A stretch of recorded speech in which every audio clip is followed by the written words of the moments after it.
Today we are going to see how two major blockbusters, The Matrix and the recent smash hit Dhurandhar, follow the same DNA of the hero's journey. Most great stories ever told share the same DNA. This, and this follow the same 12 stages first theorized by Joseph Campbell in 1949 and later popularized by Christopher Vogler. Hi, I'm Girish and this is Story Ke Piche Kya Hai, a place where we analyze, break down and dissect the bare bones of a great story. Spoilers ahead! The hero's journey has 12 stages. The hero, or protagonist, leaves their ordinary world, ventures into the unknown, undergoes a transformation after overcoming a series of trials, defeating enemies, and returns back with the elixir or reward to share with humanity.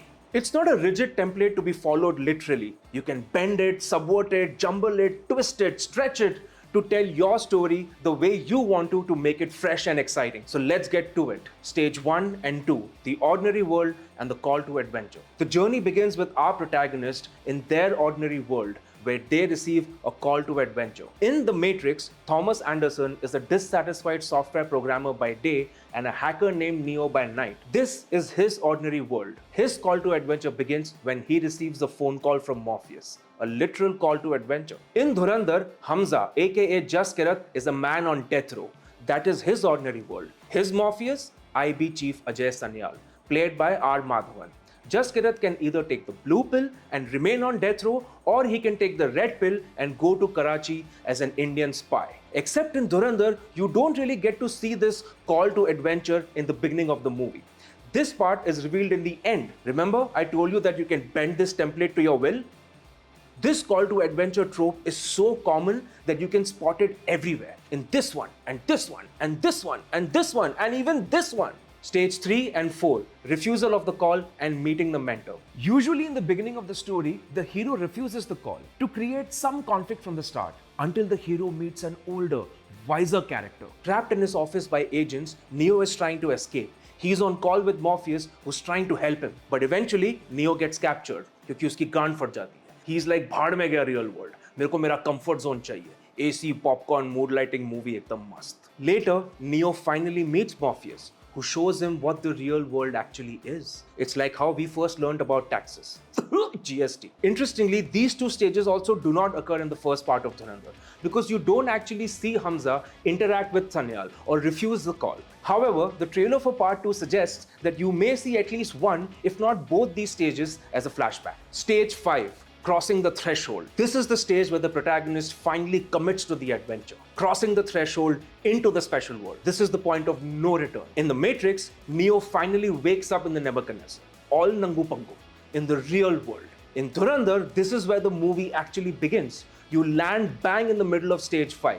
You see Hamza crossing the border and entering into his special world, Karachi, as an Indian spy. Stages 6 and 7. Challenges, allies, enemies, and the approach to the inmost cave. The hero now explores the special world. In this stage, they learn the rules of this new environment. They face a series of challenges. They find out who their friends are and who is working against them. And the approach to the inmost cave, this is when the hero sees the true face of the enemy for the first time. Basically, उसको पता चलता है कि इस journey में इतनी गांड फटने वाली है कि इतनी. In The Matrix, Neo trains with Morpheus, meets the Oracle, and almost comes face to face with what Mr. Smith is actually capable of. Back in Dhurandhar, Hamza navigates the dangerous world of Lyari, finds a friend in Alam, and comes face to face with the local gang leaders. And when does Hamza reach his inmost cave? When he sees Rahman Dakat brutally murder his rival in the middle of a crowded street. Moving on to stages 8 and 9, the ordeal and the reward. This is where we hit rock bottom.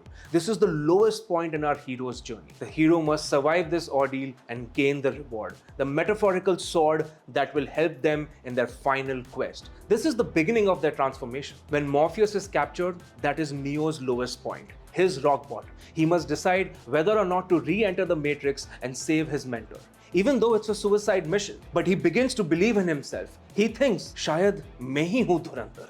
शायद मैं agent Smith की गांड फाड़ सकता हूं. And so he goes for it. He finally saves Morpheus and he gains the metaphorical sword of his self-belief. Back in Karachi, Hamza faces his rock bottom.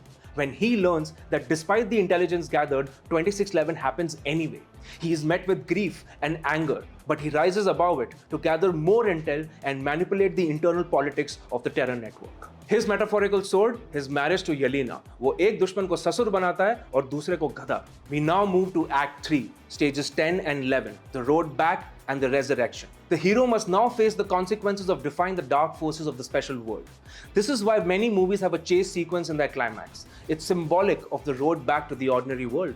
In this stage, our hero is tested one last time with their final and most dangerous encounter with death. They have to prove that they are transformed before they can be resurrected into their new life. After saving Morpheus, Neo tries to escape back to the real world, but gets shot and killed by Agent Smith. He is then revived by Sacha Pyar, aka Trinity Ka Chumban. He finally realizes that he is the one. And Hamza, he finally manages to execute his plan and eliminate his biggest enemy after a climactic death match. There is a reason why the title track plays for the first time in the climax of the movie, because Hamza is now transformed. He's no more just a spy. He is Dhurandhar. And finally, stage 12, return with the Elixir. The hero, after defeating the biggest enemy, returns with the Elixir, be it peace, love, or freedom to share with their world. This is usually the final scene in the movie. You see the hero's transformation in full effect. In The Matrix, this plays out beautifully when you see Neo in that phone booth. He makes that phone call and he tells humanity that he will show them a world where anything is possible. It's one of the best return with Elixir scenes ever filmed, in my opinion. In Dhurandhar, the film ends with Hamza / Jaskirat poised for the next phase. The Elixir, so to speak, is his own redemption and his newfound resolve to eliminate the rest of his enemies. The actual return with Elixir, I think, could occur in part 2, where he may return to India after defeating all his enemies. But who knows? Anything else could happen. That's the beauty of the hero's journey. The stages are more symbolic, metaphorical, and it's up to you what you do with them. If you like what you saw and learned something new today, then please subscribe to our channel, share this video, and let us know in the comments if you've spotted any of these stages in a movie you love.